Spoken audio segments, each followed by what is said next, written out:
PM Modi ने 2024 चुनाव पर ज्ञानियों को दी बोलने की चुनौती। 40 साल तक बीजेपी का ही रहेगा युग। ममता बनर्जी ने की भविष्यवाणी, 2024 में सत्ता में नहीं आएगी बीजेपी।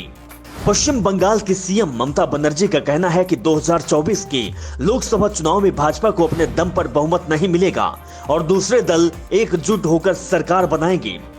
कोलकाता में शहीद दिवस रैली को संबोधित करते हुए ममता बनर्जी ने कहा कि जनता 2024 के लोकसभा चुनावों में भाजपा को केंद्र की सत्ता से बाहर कर देगी। बनर्जी ने देश के संस्थानों को बर्बाद करने का भी भाजपा पर आरोप लगाया।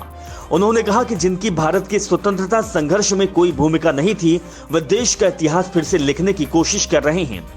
उन्होंने कहा कि भाजपा को 2024 में सत्ता से हटा दिया जाएगा, उन्हें पराजित किया जाएगा। मैं दृढ़तापूर्वक कहती हूं कि भाजपा को अकेले अपने दम पर बहुमत नहीं मिलेगा। उन्होंने कहा कि भाजपा को बहुमत न मिलने की स्थिति में अन्य दल अगली सरकार बनाने के लिए एकजुट हो जाएंगे। टीएमसी सुप्रीमो ने तालियों की गड़गड़ाहट के बीच लोगों से अपील की, भाजपा की कैद से मुक्त हो जाइए, 2024 में जनता की सरकार बनाइए। बनर्जी ने अनाज, दाल और आटा जैसे खाद्य पदार्थों के 25 किलोग्राम से कम वजन के सभी तरह के पैकेट पर जीएसटी लगाए जाने को भी जन विरोधी कदम बताया। ममता बनर्जी ने कहा कि जब भाजपा हर चीज यहां तक कि मूढ़ी और दुग्ध पाउडर पर जीएसटी लगा रही है तो क्या खाएंगे? इस देश के गरीब कैसे जिएगा? भाजपा को चेतावनी देते हुए मुख्यमंत्री ममता बनर्जी ने कहा कि अगर उन्होंने महाराष्ट्र की तरह बंगाल सरकार को गिराने की कोशिश की तो उन्हें मुंहतोड़ जवाब मिलेगा। ममता बनर्जी ने रैली में रविन्द्रनाथ टैगोर की पंक्तियां दोहराते हुए कहा कि मन मस्तिष्क जहां निर्भय हो, गर्व से मस्तक ऊंचा हो।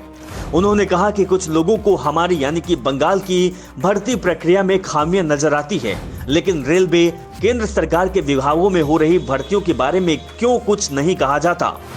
इस बीच टीएमसी के वरिष्ठ नेता अभिषेक बनर्जी ने कहा कि पार्टी पश्चिम बंगाल के बाहर अपना विस्तार करने की योजना जारी रखेगी और 2024 के लोकसभा चुनावों में राज्य के बाहर की सीटें जीतेगी।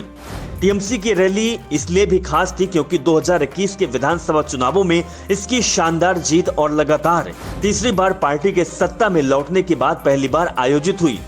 ममता बनर्जी ने बुधवार को कहा कि शहीद दिवस रैली केंद्र के निरंकुश शासन के खिलाफ होगी। टीएमसी 1993 में तत्कालीन वाम मोर्चे की सरकार के खिलाफ युवा कांग्रेस की रैली के दौरान पुलिस की गोलीबारी में मारे गए 13 लोगों को याद में हर साल 21 जुलाई को शहीद दिवस मनाती है। इस घटना के वक्त ममता बनर्जी ने कांग्रेस की प्रदेश अध्यक्ष थी, लेकिन ममता बनर्जी ने 2024 चुनाव पर जिस तरीके से प्रधानमंत्री मोदी ने कहा था कि ज्ञानियों को बोलने की चुनौती है, तो उसको चुनौती को एक्सेप्ट करते हुए ममता बनर्जी ने भविष्यवाणी कर दी है कि 2024 में प्रधानमंत्री मोदी या कहें कि भारतीय जनता पार्टी की सरकार बिल्कुल भी नहीं बनेगी।